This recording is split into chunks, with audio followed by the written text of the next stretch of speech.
Yes, तो आपका 3 चीज यहाँ पर रह गया है अकॉर्डिंग टू माय सिलेबस। मेरे पास जो सिलेबस है, आप यहाँ पर जो सिलेबस आपके पास है वो मुझे सेंड कर लो, तो मैं यहाँ पर रेफर बैक कर लूंगी क्या क्या बच गया है आपका। अदरवाइज मेरे सिलेबस के अकॉर्डिंग यहाँ पर 3 चीजें रह गई हैं। आपका 2 ऐसे रह गया है, definition of gentleman by Henry Newman बच गया है, and of studies by Francis Bacon, और एक लास्ट आपका स्टोरी बच गया है, that is Animal Farm. Animal Farm बहुत बड़ी स्टोरी है, लंबी स्टोरी है, तो उसमें थोड़ा टाइम लग सकता है। तो even I am trying to take this in the offline section, तो हम लोग यहाँ पर ऐसे अभी कर लेते हैं, ठीक है। तो ऐसे में let me get the data, then we can start this. And one more thing, last पीछे के जो चैप्टर्स हैं, ठीक है, जो भी चैप्टर्स मैंने पढ़ाए हैं पीछे के, उसका डाटा आपको यहाँ पर, let me tell you one thing, यहाँ पर 444 में बहुत सारे चैप्टर्स का डाटा नहीं था, राइट। लास्ट क्लास जब मैंने लिया था तो उन्होंने बताया था। तो let me send this documents to you. क्या क्या चीजें नहीं थी उनके पास। यस, गिफ्ट ऑफ माजाई है आपके ग्रुप में, पीडीएफ।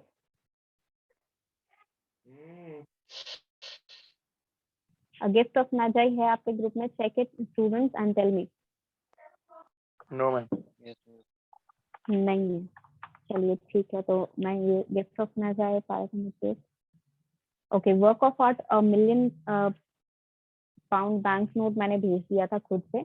ये 3 पिछले की स्टोरी जो है, gift of Magi, dolls house और पैरेट इन द केज, ये मैं आपको सेंड कर रही हूँ 444 के स्टूडेंट्स को। आप लोग पढ़िएगा, कोई स्पेसिफिक डाउट होता है तो आप पूछ लीजिएगा, अदरवाइज कोई प्रॉब्लम नहीं है मुझे रिवीजन कराने में, लेकिन आप स्पेसिफिकली अगर कुछ पूछेंगे तभी मैं फिर यहाँ पर बता पाऊंगी। Yes, tell me if you received the document.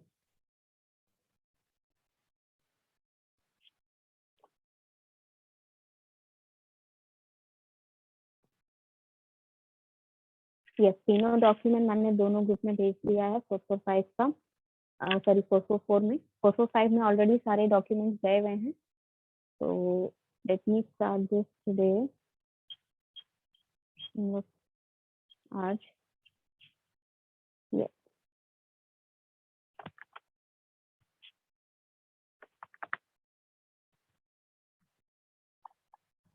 Today let's start the essay here, ठीक है।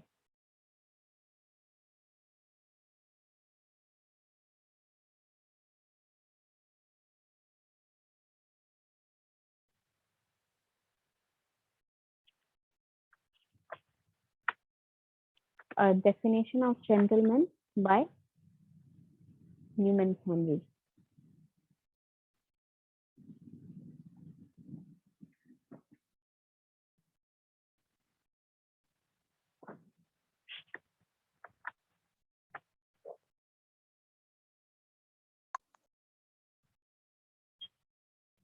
ओके, अभी पीडीएफ तो मेरे पास नहीं है, बट स्टिल जो भी डाटा है उसके थ्रू मैं यहाँ पे पढ़ाने की कोशिश करूंगी। इसका क्या समरी है, लेट्स डिस्कस दिस। पहले तो यहाँ पर न्यूमैन हेनरी के बारे में बता देते हैं। न्यूमैन हेनरी, हेनरी न्यूमैन इनका नाम है, ठीक है। ये लंदन बॉर्न है, ठीक है, that means he is an English writer. 1801 में इनका बर्थ है, ठीक है। His career was in angelical scholar in Oxford University. ये ऑक्सफोर्ड यूनिवर्सिटी में एज अ क्लर्जी मैन वहां पर उनका ये पढ़ाई था। क्लर्जी मैन होता है जो मतलब आपके चर्चेस में काम करते हैं, the people who work in church, उनको क्लर्जी मैन कहते हैं। तो ये जो राइटर हैं हमारे हेनरी न्यूमैन, ये पहले क्लर्जी रह चुके हैं, यानी कि ये फादर ब्रदर्स जो कहते हैं, जो लोग चर्च में काम करते हैं, चर्च ऑफ इंग्लैंड में ये काम कर चुके हैं। Okay, so next thing, he eventually converted into Roman Catholicism, मतलब वो इंग्लिश कैथलिक से रोमन कैथलिक्स में चेंज कर लिया था उन्होंने 1845 में, and he started writing all those things, ठीक है। The greatest of English pros writer he was said, ठीक है, उनको कहा जाता था greatest of English pros writer. And ये जो डेफिनेशन ऑफ जेंटलमैन जो है, ठीक है, इसका थोड़ा सा यहाँ पर आज समरी डिस्कस कर लेते हैं। until I was able to find this, यहाँ का जब आपका PDF मिल जाएगा तो मैं PDF शेयर कर दूंगी. Okay, let me think here. यहाँ पर PDF अवेलेबल है, लेकिन जिस चीज का चाहिए उस चीज का PDF अवेलेबल नहीं है.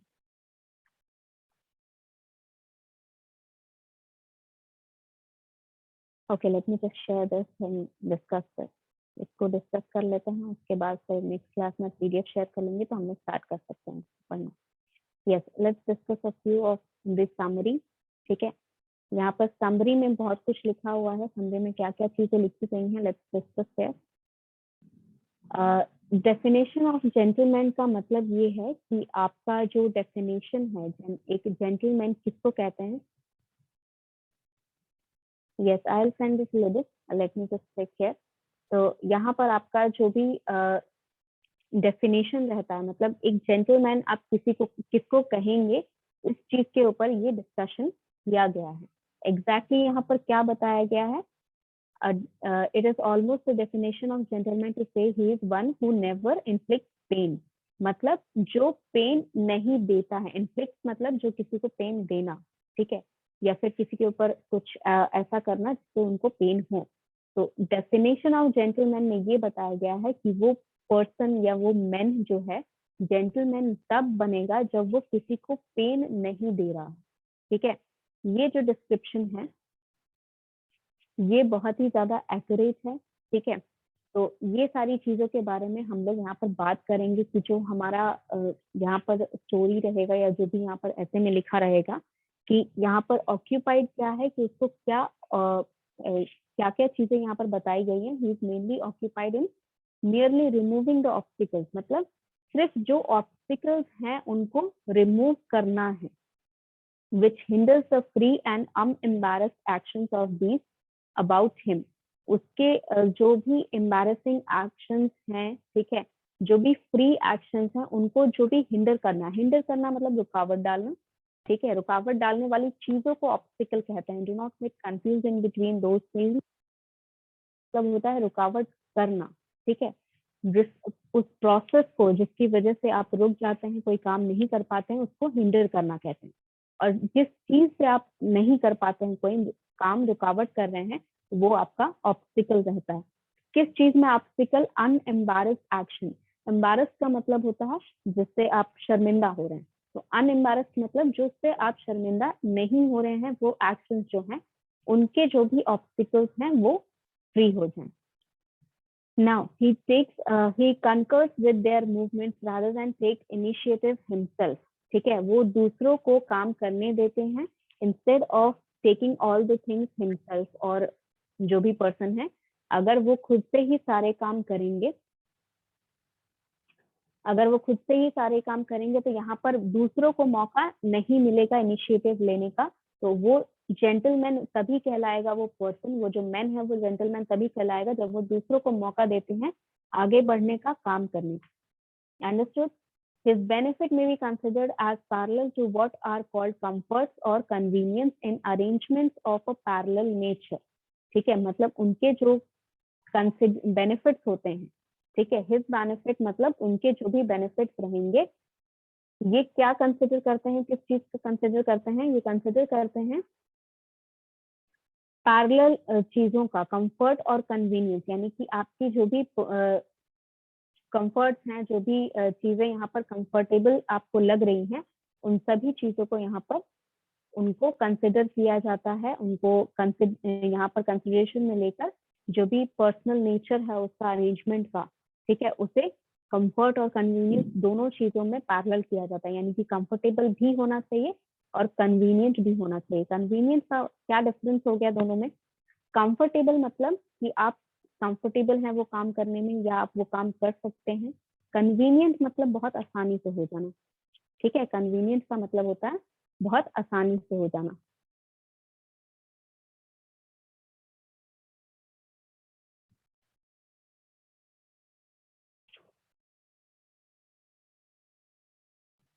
नेक्स्ट थिंग यहाँ पर क्या लिखी गई है? Like an easy chair or a good fire which do their part in dissembling cold and fatigue. मतलब एक अच्छा जो चेयर होता है जिसपे आप चेयर पे बैठ के और पास में बगल में फायर जला रहे हैं, जो कि मैंने आपको बताया भी था जब मैं डॉल्स हाउस पढ़ा रही थी कि मोस्ट इंग्लिश हाउसेस, ठीक है, जो इंग्लैंड में जो भी हाउसेस हैं, क्योंकि वहाँ का टेम्परेचर जो होता है most of the time winter season का टाइम रहता है या बहुत बिलो रहता है उसका टेम्परेचर, तो वहां पर हर एक घर में, स्पेशली ओल्ड होम्स, ठीक है, नए घर में हीटर्स वगैरह लगे हुए हैं, लेकिन पुराने घरों में वहां पर फायर प्लेसेस हुआ करते थे, ठीक है। वहां पर कोने में हमेशा जो लिविंग रूम रहता था, वहां पर जो आपका हॉल रहता था, वहां पर हमेशा एक फायर प्लेस रहेगा।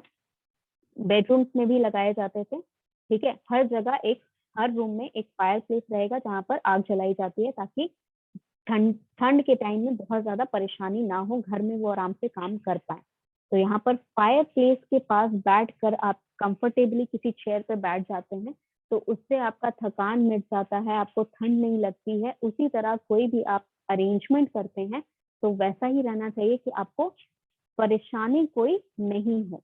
दो nature provides both means and rest for of rest and animal heat without them, मतलब जो एनिमल्स हैं, ठीक है, इन सभी चीजों के बिना भी वो रह सकते हैं, लेकिन हम ह्यूमंस में ये मतलब नेचुरल मेड चीज नहीं है ये सारी चीजें, ठीक है। फायर जो है वो भले नेचर से डेवलप हुआ है, लेकिन हमने उसको और ज्यादा डेवलप किया है, ठीक है। फायर जो है वो नेचुरल चीजों में आता है, लेकिन हमने उसे और ज्यादा डेवलप किया। क्यों डेवलप किया? हमारे कन्वीनियंस के लिए, हमें ठंड में परेशानी ना हो, इसीलिए हमने अलग अलग तरीके देखे कि किस तरह हम फायर से वार्मथ ले सकते हैं।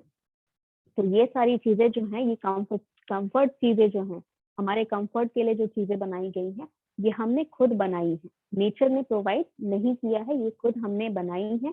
और नेचर ने जो चीजें प्रोवाइड की हैं उससे एनिमल्स खुश रह सकते हैं, उससे एनिमल्स कंफर्टेबल रह सकते हैं, लेकिन हम लोग कंफर्टेबल नहीं है। हमने ब्लैंकेट्स बना दिए, हमने बहुत विंटर क्लोथ्स बना दिए, कोट्स बना दिए। ये सारी चीजें क्यों हमने बनाई? ताकि हम लोग कंफर्टेबल रह सकें। The true gentleman is like manner carefully avoids whatever may cause a jar or a jolt in the minds of those with whom he is cast.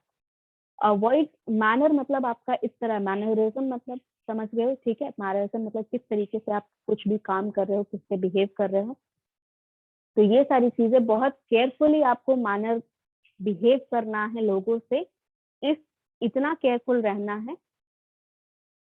अजार या फिर जॉल्ट, अजार का मतलब हटा देना, या एक तरह से कह लो किसी जार का ढक्कन हटा देने को अचार कहते हैं, ठीक है। अजार यहाँ पर होने का मतलब है कि जार का जो ढक्कन है, जार का जो कवर है, उसको हमने हटा दिया।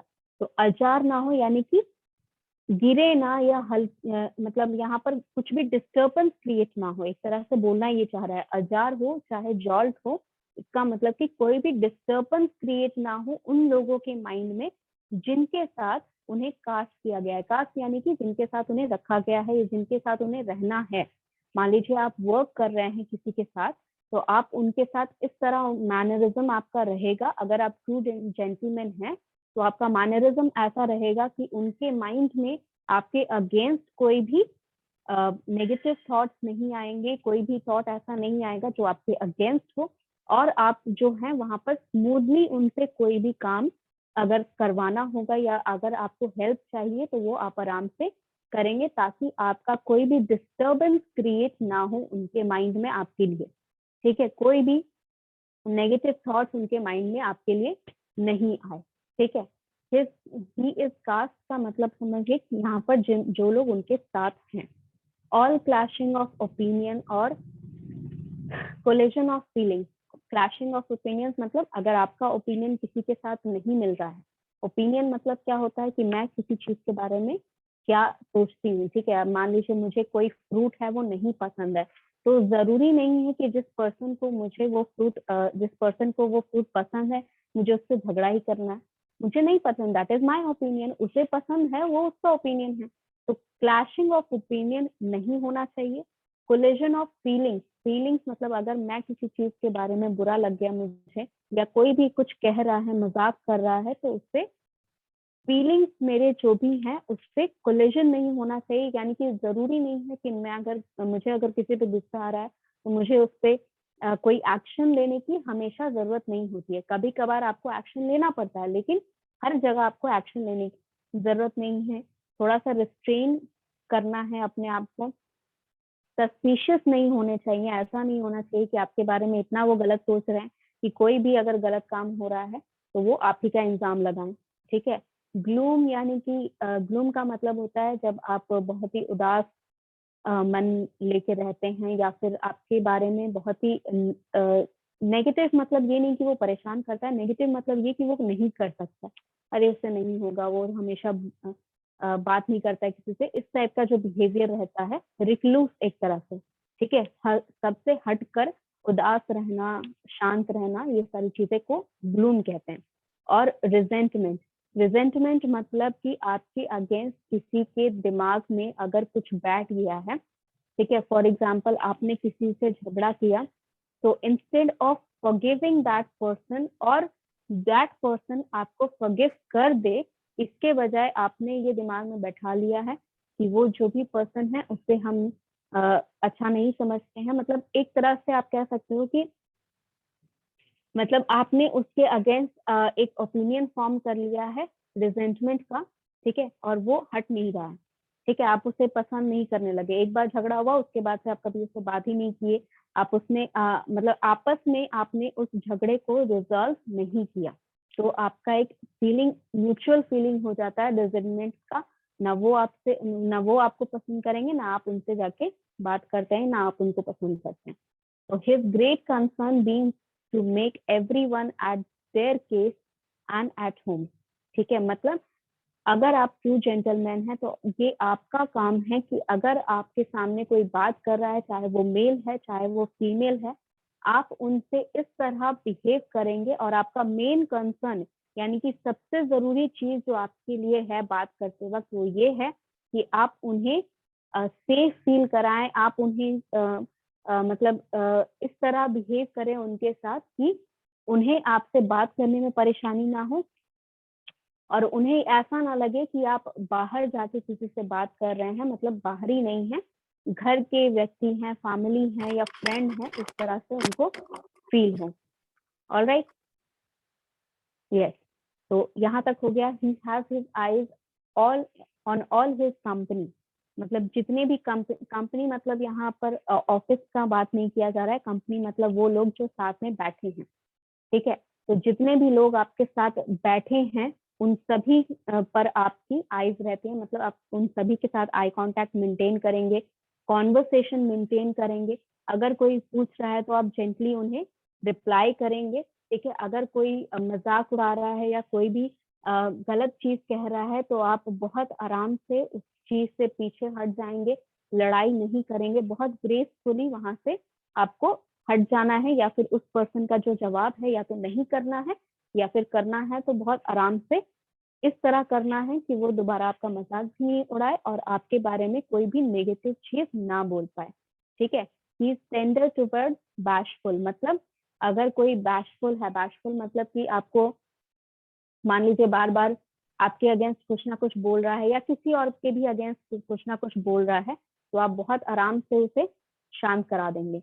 जेंटल टूवर्ड्स द डिस्टेंस, अगर कोई पर्सन है जो बात नहीं करना चाहता है, मान लीजिए कोई इंट्रोवर्ट है आपके साथ बैठा हुआ चार अलग लोग के साथ और वो कुछ नहीं बोल रहा है आपसे। ठीक है। बाकी तीन लोग जो है वो आपसे बात करे जा रहे हैं और ये पर्सन जो है ये कुछ नहीं बोल रहा है, तो आप उन्हें जेंटली उनसे बात करने की कोशिश करेंगे, या फिर अगर आप देख रहे हैं कि बात करने से वो अनकंफर्टेबल हो रहे हैं तो उन्हें बैठे रहने देंगे।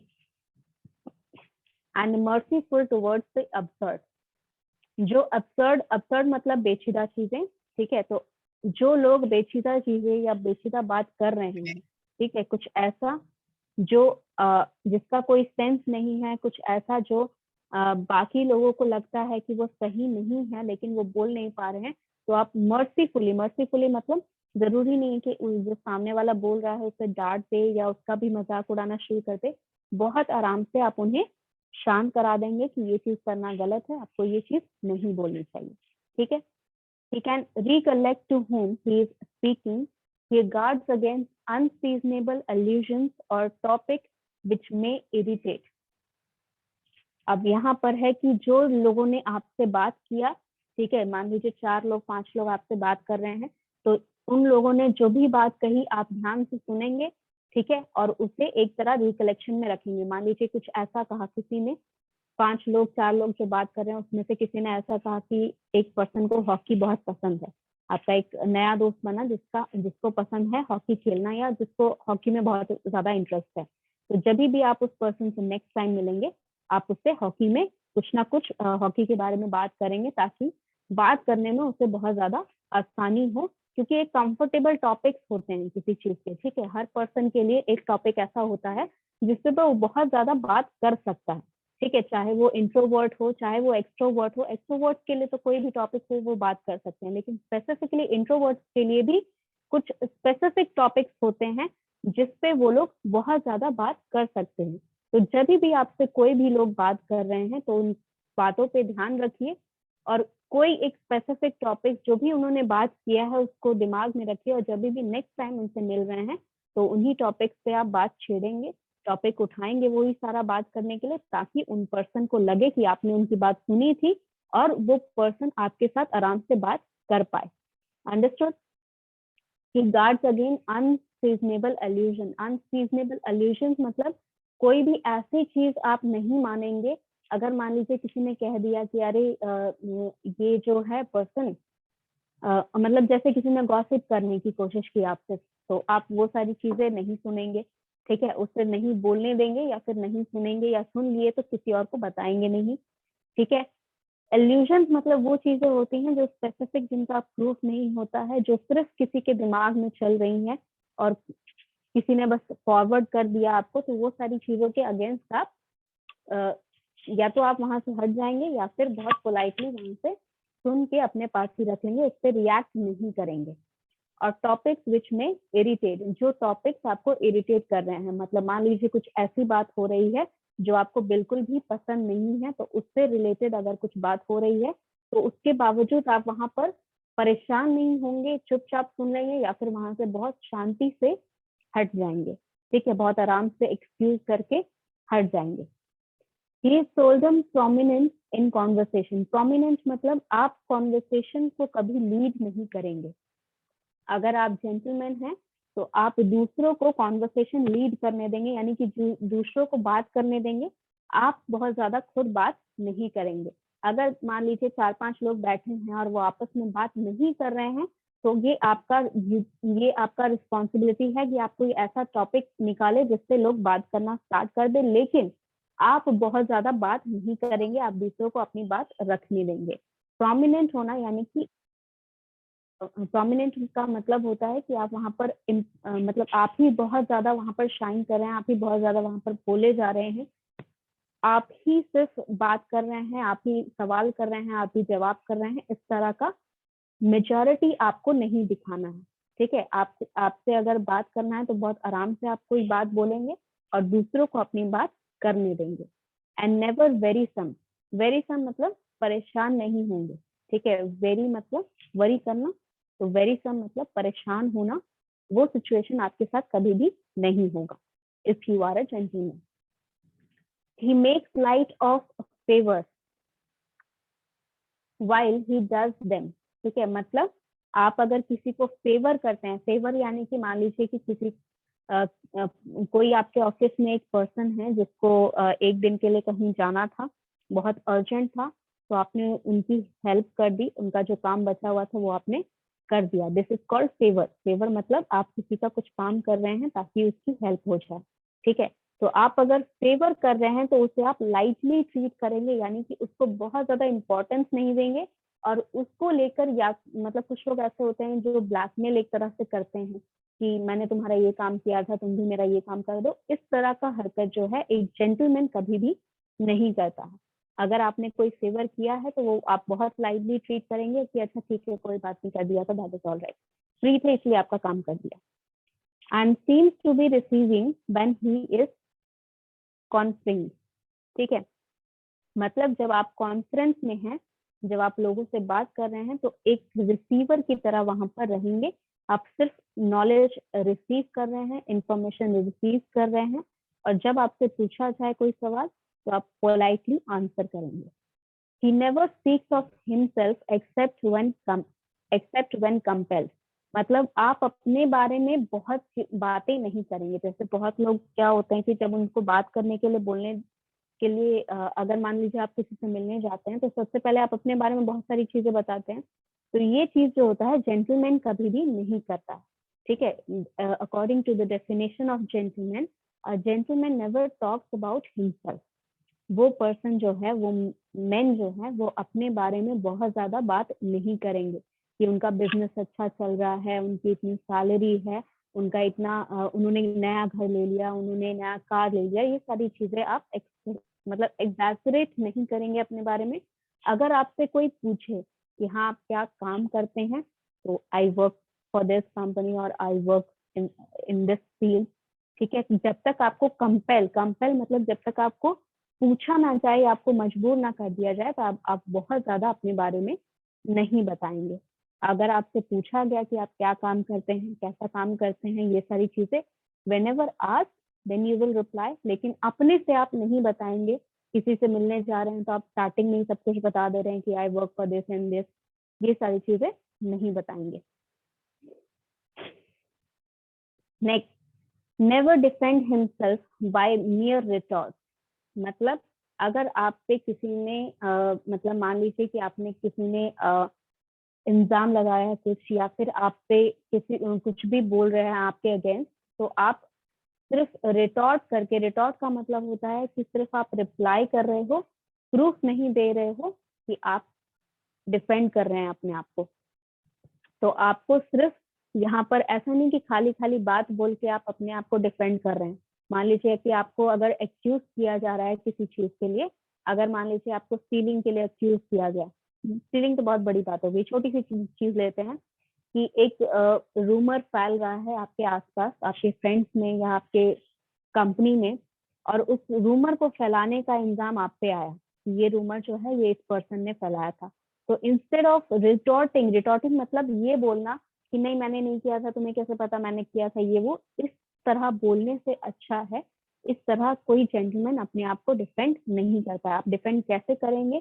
If you have a proof, put it in forward and I will defend my self, ठीक है।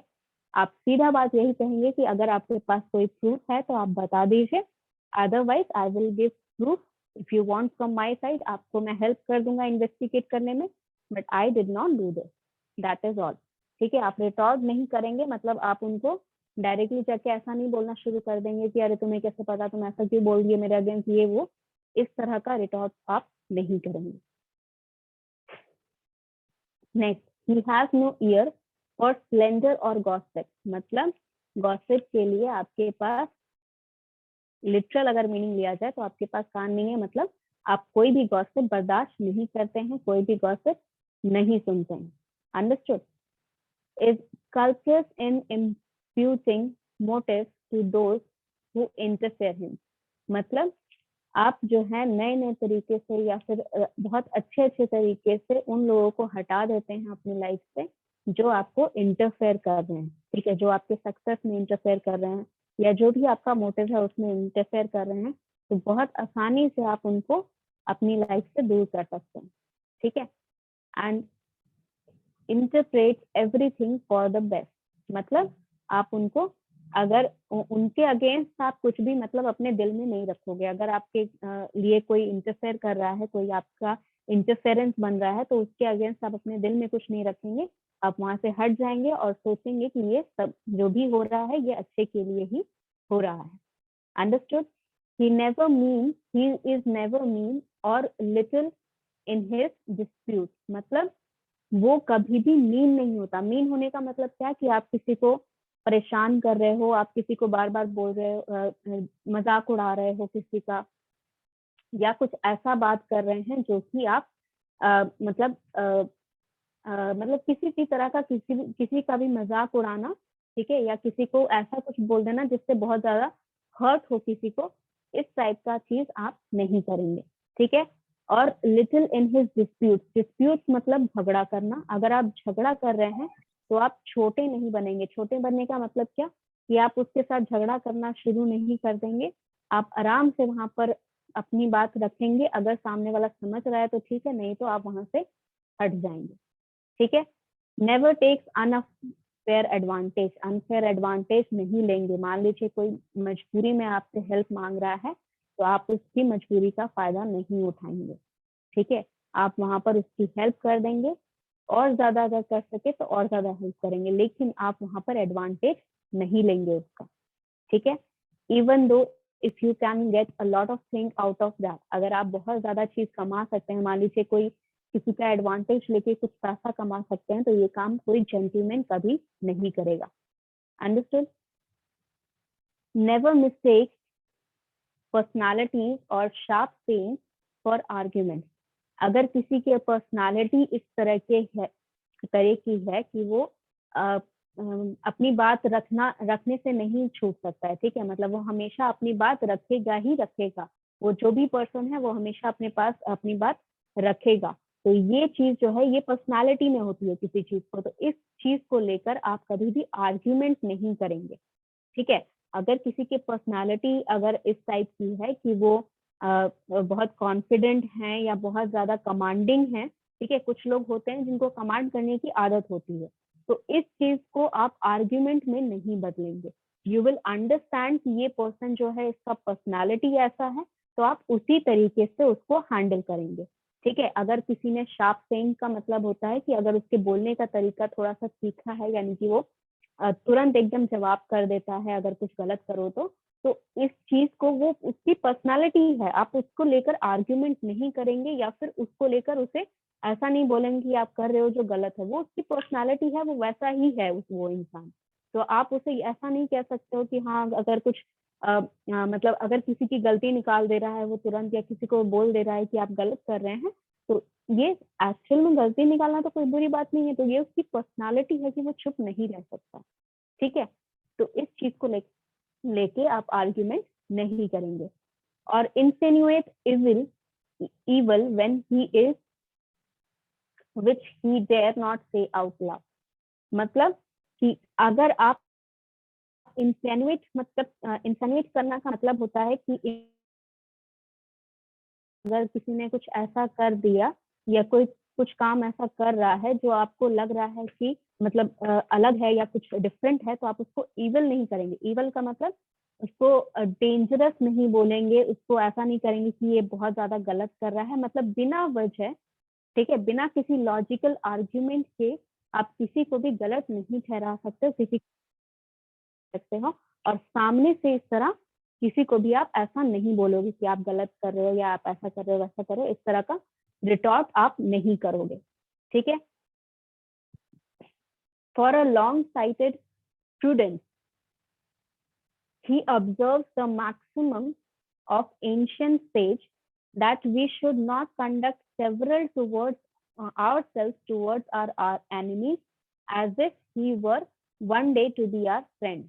ठीक है, मतलब लॉन्ग साइटेड का मतलब दूर की देखने वाला। ठीक है, कोई ऐसा पर्सन जो बहुत दूर की नजर रखता है, मतलब आप इस तरह से बिहेव नहीं करेंगे किसी के साथ जो आपका he observes the maximum of ancient sage, यानी कि जो आपने एंशियंट हिस्ट्री से जो सीखा है, जो सीख आपने ली है वॉर्स से, ठीक है, जो भी आपने सीख ली है अपने पूर्वजों से, वो आप भूलेंगे नहीं, हमेशा याद रखेंगे।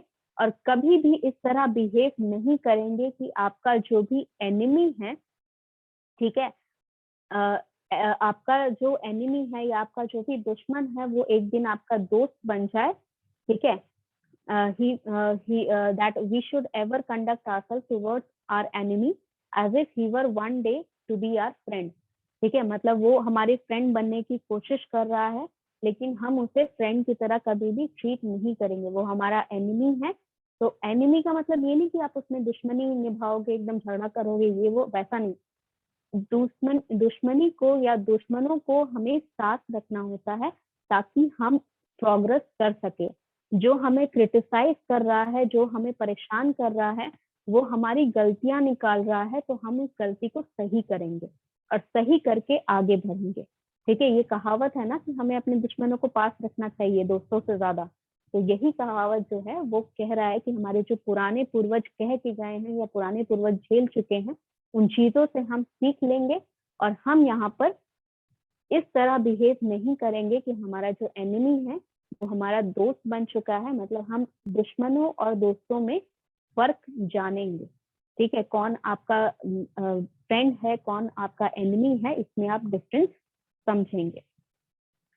He has too much good sense to be affront at insult। मतलब इंसल्ट करने, किसी को आप इंसल्ट करें, किसी को बेइज्जत करें, ऐसा करने से ज्यादा आपके पास सेंस है। ठीक है, तो इसका मतलब ये है कि आप किसी को भी इंसल्ट नहीं करोगे। He is too well employed to remember injuries.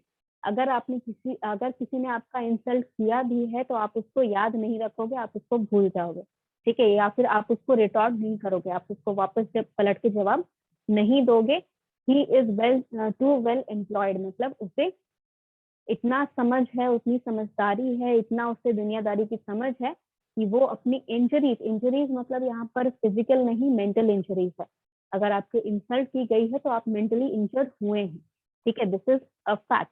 तो ये इंजरीज जो है आप वहां पर याद नहीं रखेंगे, लेकिन इंजरीज से जो सीख मिली है, यानी कि आपको पता चल गया वो पर्सन आपका इंसल्ट करता है, तो आपको ये पता चल गया कि वो आपका एनिमी है, आपका फ्रेंड नहीं है। तो इससे आप सीख याद रखेंगे, लेकिन इंजरीज नहीं। ठीक है, आपकी जो इंसल्ट है उसे याद अगर रखोगे तो आपके मन में कहीं ना कहीं बदले की भावना आएगी। तो आपको इंजरीज याद नहीं रखनी है, उससे जो सीख मिली है वो चीज याद रखनी है। And too indolent to bear malice, sorry. तो इंडोलेंट मतलब होता है यहाँ पर आपको जो मेलाइस मिला, मेलाइस मतलब होता है, मेलाइस का मीनिंग होता है यहाँ पर जो मतलब जिस तरह का आपका डिजायर रहते हैं, जो भी बुरे ख्याल आपके मन में, किसी के मन में है आपके अगेंस्ट। ठीक है, तो उन बुरे चीजों को, ठीक है, अगर किसी को आपको हार्म करना है, यानी कि आपको नुकसान पहुंचाना है, तो उन थॉट्स को जो किसी के मन में आ रहे हैं उन्हें मिलाइस कहते हैं। तो आपके अगेंस्ट अगर कोई मिलाइस कर रहा है या आपके अगेंस्ट अगर किसी के मन में बुरे ख्याल आ रहे हैं, तो आप उन चीजों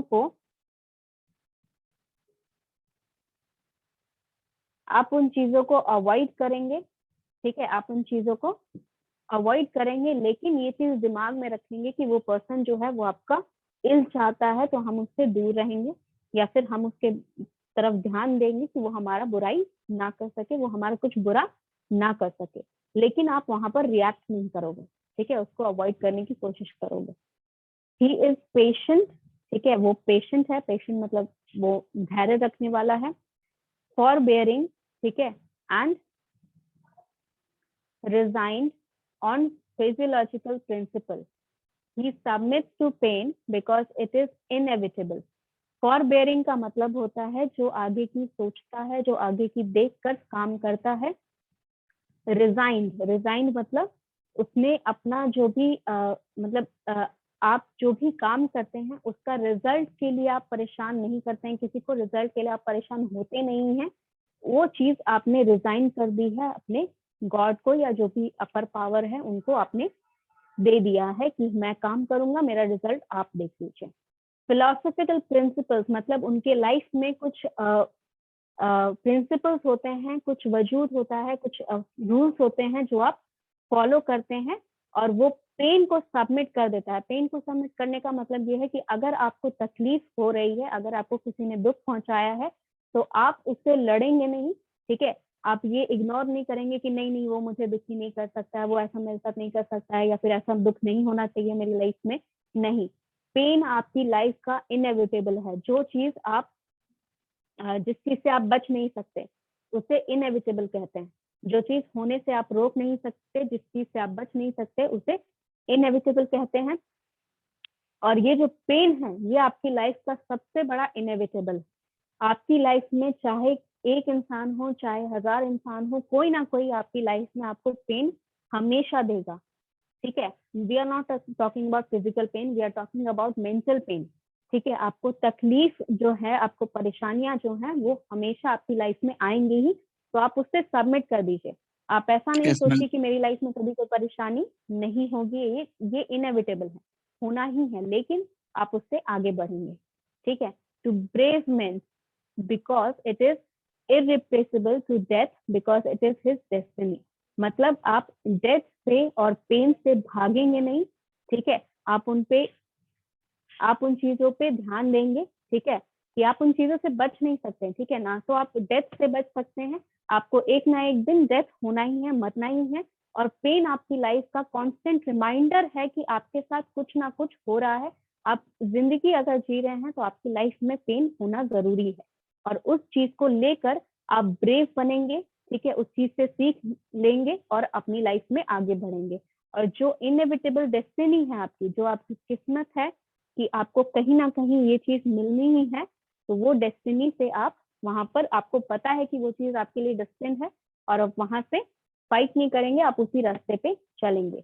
he is engaged in controversy, if he engages in controversy of any kind, he is disciplined। Controversy का मतलब होता है कोई भी चीज मतलब कोई ऐसा चीज जिसको लेके बहुत ही वाद विवाद हो रहा है। मतलब आप स्पेसिफिकली नहीं कह सकते हो कि वो चीज सही है या गलत है। अगर आप एक सर्वे कराएंगे किसी चीज को लेकर, तो आपके पास डाटा क्लियर कट नहीं आएगा कि मेजोरिटी में हाँ है या मेजोरिटी में ना है। ठीक है, तो इन चीजों का मतलब होता है कंट्रोवर्सी। ठीक है, तो कंट्रोवर्सीज जो होती हैं, अगर उसमें किसी जेंटलमैन को इंक्लूड कर दिया गया है या किसी भी वजह से वो इंक्लूड हो गया है, तो वो उसे डिसिप्लिन तरीके से मेंटेन करेगा। यानी कि ऐसा नहीं है कि आप सामने वाले को इंसल्ट करके जीतोगे, नहीं, आप अपना काम सही करोगे तब आपको जीत मिलेगी। This is how discipline you should be. ठीक है, ये इतना आज के लिए करते हैं। Next time I will think कि यहाँ पर मेरे पास पीडीएफ रहे, मैं पीडीएफ आपको सेंड कर दूंगी, and then we will discuss it in the next class. आज के लिए इतना ही। और ये जो आपका पीडीएफ मैंने अभी भेजा, जो पीडीएफ चैप्टर्स के मैंने अभी भेजे हैं, वो रीड करिएगा चैप्टर्स, और उसमें जो भी डाउट होगा वो आप मुझे नेक्स्ट क्लास तक पूछ सकते हो, उसमें कोई प्रॉब्लम नहीं है। हम रिविजन आराम से कर सकते हैं वेन एवर वी लाइक। ठीक है, लेकिन रिविजन के साथ साथ आगे भी बढ़ना है, क्योंकि एनिमल फार्म बड़ा चैप्टर है और उसको थोड़ा सा एक्सप्लेन करने की जरूरत है। बिना एक्सप्लेन किए आप नहीं पढ़ पाओगे। तो उस चीज को हम लोग ट्राई करेंगे कि अगर हमारा जो है यहाँ पर बहुत दिन तक, like in March next month हमारा ऑफलाइन शुरू हो जाएगा, तो उसके लिए आपको प्रॉब्लम करने की जरूरत नहीं है। तो इस मंथ हम ज्यादा से ज्यादा कोशिश करेंगे कि बाकी का सिलेबस हम लोग कंप्लीट कर ले, ताकि एनिमल फार्म आपको मैं यहाँ पर फेस टू फेस पढ़ा सकूँ। ठीक है, वो चीज बहुत अच्छे से समझानी होगी, इसीलिए उस चीज को मैं एकदम लास्ट के लिए रख ली। और बाकी का जो रिविजन है वो हम लोग साइड बाय साइड करते रहेंगे, तो उसमें कोई बड़ी बात नहीं है। अच्छा, यूट्यूब लिंक बहुत, हाँ, बहुत दिन से एक बच्चा मुझसे मांग रहा था। बच्चे, मेरे पास लिंक रखा हुआ है, वो मुझे सॉर्ट आउट करना पड़ेगा कि कौन से दिन का है, उसके बाद मैं आपको सेंड कर पाऊंगी। ठीक है, तो मुझे थोड़ा टाइम और दीजिए। मैं एक बार प्लेलिस्ट बना के ना हर एक चैप्टर का, और वो प्लेलिस्ट मैं कोशिश करूंगी कि आपको सेंड कर दूं ग्रुप में। यस अंकित, क्या बोल रहे थे? यस, चैप्टर्स जो भी मैंने दिए हैं वो पढ़ लीजिएगा अच्छे से। ठीक है, रिविजन हम लोग साइड बाय साइड करते रहेंगे। अगर स्पेसिफिक कोई डाउट है आपको, तो आप बिल्कुल पूछ सकते हो, हम वो डाउट क्लियर करेंगे, उसके बाद आगे बढ़ेंगे। ठीक है, और कोशिश करेंगे कि, और वन मोर थिंग, सिलेबस बच्चे सेंड कर देना। वो जो जो भी बच्चा बोल रहा था जिसके पास है 444 स्टूडेंट, एक बार सिलेबस सेंड करिएगा ताकि मैं मैचअप कर लूँ, और मैं दोबारा से 445 के स्टूडेंट्स के पास सिलेबस नहीं है तो मैं उनको भी सेंड कर दूंगी। ठीक है, so let's conclude this class here, and we'll meet up in the next class. Attendance मैंने ले लिया है, so you need not worry about that. Okay.